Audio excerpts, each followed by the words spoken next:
Assalamualaikum everyone. I hope that everyone will be in the best position of your health. आज हम English word को sentence में use करने वाले हैं. Let's get start. पहला जो वर्ड हमारे साथ है दैट इज़ इम्पैक्ट. और इम्पैक्ट का मतलब है असर. इम्पैक्ट का मतलब क्या है? असर.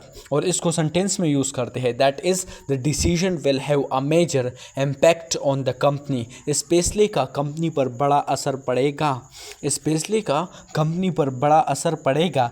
The decision will have a major impact on the company. A major का मतलब है बड़ा, राइट, एक बड़ा, right. The decision will have a major impact on the company. इस फैसले का कंपनी पर बड़ा असर पड़ेगा. वर्ड हमारे साथ है दैट इज़ क्रिटिकल. इसको डेली लाइफ में हम बहुत यूज़ करते हैं. You must learn it.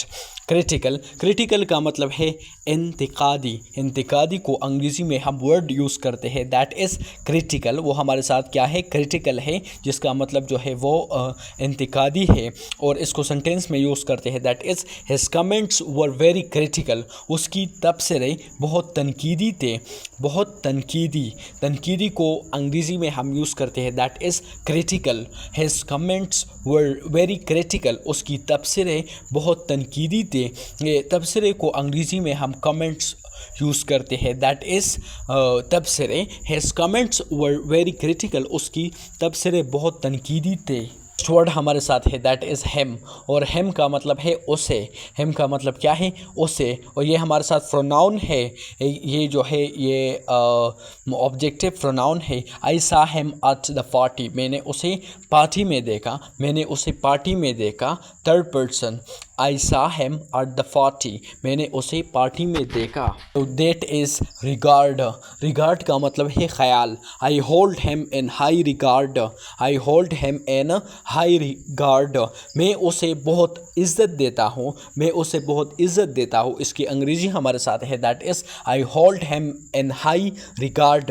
Regard का मतलब है ख्याल. I hold him in high regard का मतलब है मैं उसे बहुत इज़्ज़त देता हूँ. नेक्स्ट वर्ड हमारे साथ है दैट इज़ क्रूल. और क्रूल का मतलब है जालिम.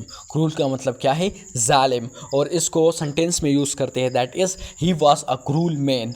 वो जालिम आदमी था. ये पास्ट इंडेफिनिट टेंस है. सिंपल पास्ट भी हम इसको कह सकते हैं.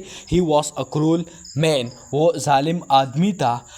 वो एक जालिम आदमी था. He was a cruel man. Cruel को उर्दू में हम जालिम कहते हैं. अगला वर्ड हमारे साथ है दैट इज़ क्रिटिक. और क्रिटिक का मतलब है निकाद. क्रिटिक का मतलब क्या है? निकाद. और क्रिटिक को सेंटेंस में यूज़ करते हैं that is the critic gave the movie a bad review. निकाद ने फिल्म को बुरा जायज़ा दिया.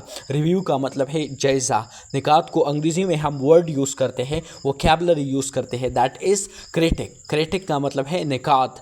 Use in sentence that is the critic gave the movie a bad review. निकाद ने फिल्म को बुरा जायज़ा दिया.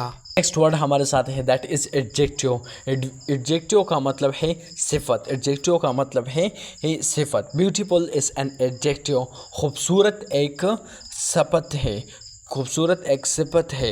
Beautiful is an adjective. Adjective का मतलब है सिफत. खूबसूरत एक सिफत है. नेक्स्ट वर्ड हमारे साथ है दैट इज़ पेयर. और पेयर का मतलब है नाशपाती. The pear was very juicy.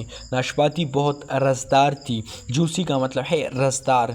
The pear was very juicy. नाशपाती बहुत रसदार थी. पेयर को हमने जिस सेंटेंस में यूज़ करते हैं that is the pear was very juicy. नाशपाती बहुत रसदार थी. वर्ड हमारे साथ है दैट इज़ टेक. और टेक का मतलब है लेना. I will take the book from the table. I will take the book from the table. और टेक हमारे साथ वर्ड ऑफ स्पीच में वर्ब है. I will take the book from the table. मैं मेज़ से किताब लूँगा. मैं मेज़ से किताब लूँगा. ये फ्यूचर इंडेफिनिट टेंस है. टेक का मतलब लेना है. I will take the book from the table. मैं मेज़ से किताब लूँगा. नेक्स्ट वर्ड हमारे साथ है दैट इज़ कैन. कैन भी वर्ब है.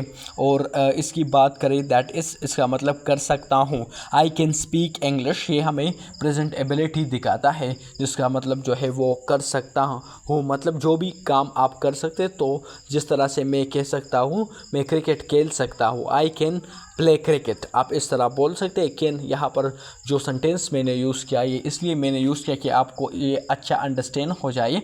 ये बात आपने अंडरस्टैंड किया. Right. I can speak English. मौजूदा एबिलिटी हमें दिखाता है. मैं अंग्रेज़ी बोल सकता हूँ. I can speak English.